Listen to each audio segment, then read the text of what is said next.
As your child grows up, you may find them having tantrums or meltdowns more often. Practicing to concentrate and focus can help children engage in learning, be more observant, problem solve, complete tasks, achieve goals, and so much more.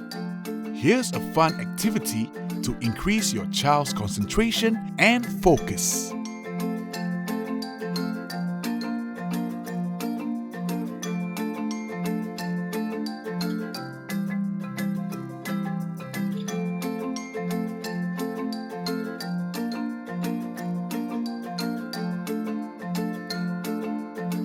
How about another activity to increase concentration and focus, which involves rhythm?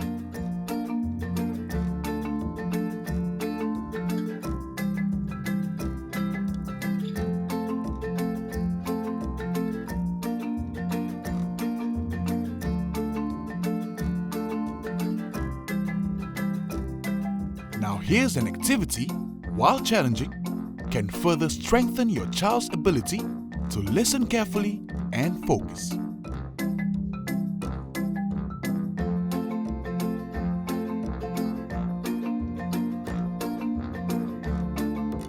To calm our children down, here's a useful activity.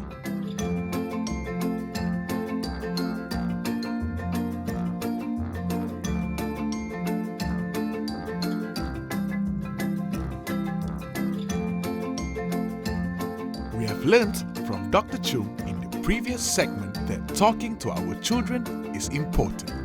This activity will allow both parent and child to understand each other's emotions better. Parents can model and help children find appropriate responses and behaviors for a range of situations. It is also important for parents to acknowledge and validate their children's feelings.